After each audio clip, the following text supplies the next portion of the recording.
আমার নাম মিজানুর রহমান। আমার ডিস্ট্রিক্ট হলো লক্ষ্মীপুর জেলা সদর।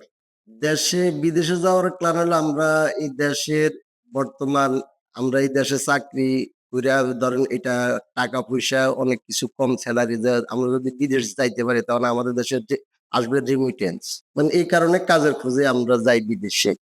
দেশের মানে ফ্যামিলি দেখার জন্য। ২০০৮ সালে মালয়েশিয়া যাই। তারপর দু তারপর ২০১১ সালে আমি আবার বাংলাদেশে আসি। আসার পরে আমি মানে নিউজ পেপারে আমি একটা দেখলাম বিজ্ঞাপন যে দুবে আটলান্টিস হোটেলে লোক নেয়। তখন আমি এখানে বনানীতে আমি ইন্টারভিউ দিছি। আমি ওইখানে গেছি আমি লেকশির হোটেল। তখন সেখানে ইন্টারভিউ নেওয়ার পরে আমি ওইখানে সিলেক্ট হওয়ার পরে আমি ১ মাসের ভিতরে আমি আটলান্টিস হোটেলে চলে যাই। তখন আমি রুম সার্ভিস তখন হলো ২০১২ সাল। তো তখন আমি ওইখানে মানে রুম সার্ভিসের সাথে জড়িত দীর্ঘ ৭-৮ বছর। আমি ২০২০ সালে আমি আসছি দেশে।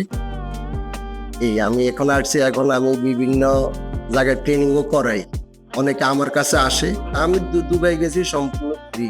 আমার ৮,০০০ টাকা খরচ হয়েছে মাত্র মেডিকেলে। তাও এই টাকা কোম্পানি আমার দিয়ে দিছে।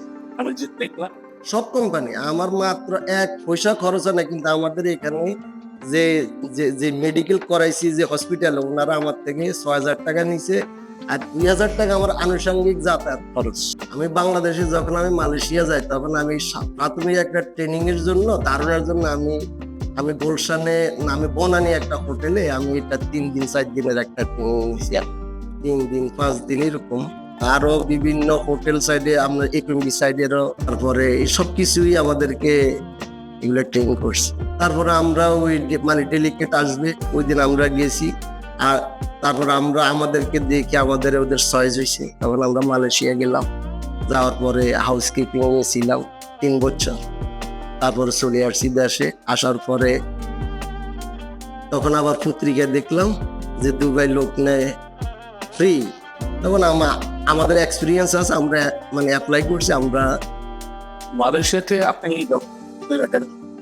৮ সালে স্যালারি আমার স্যালারিও ওই সময় ছিল ১১,০০০ রিঙ্গিত ছিল। আর থাকা খাওয়া food and beverage accommodation free ছিল। সবকিছু ফ্রি ছিল। মাসিক আমাদের ১,১১০০ রিঙ্গিত আসতো। সুযোগ আছে, অনেক সুযোগ আছে। এক্সপিরিয়েন্স নিয়ে গেলে সমস্যা হয়। তাহলে তো অনেক সমস্যা।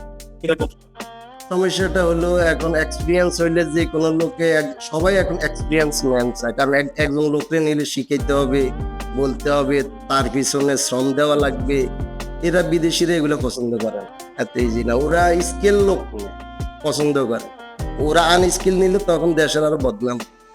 প্রথম ইমপ্রেসে যদি যে একটা কাউন্টারে কাজ করতে গেলে যদি ও পারে, এটা কোম্পানি খুশি হয়, মালিক খুশি হয়, তার ম্যানেজারে খুশি হয়, তার এই গুড ব্যাক পায়। আর যদি দেখে কাজকর্ম জানে আনস্কিল, তখন ওদের মন খারাপ হয়ে।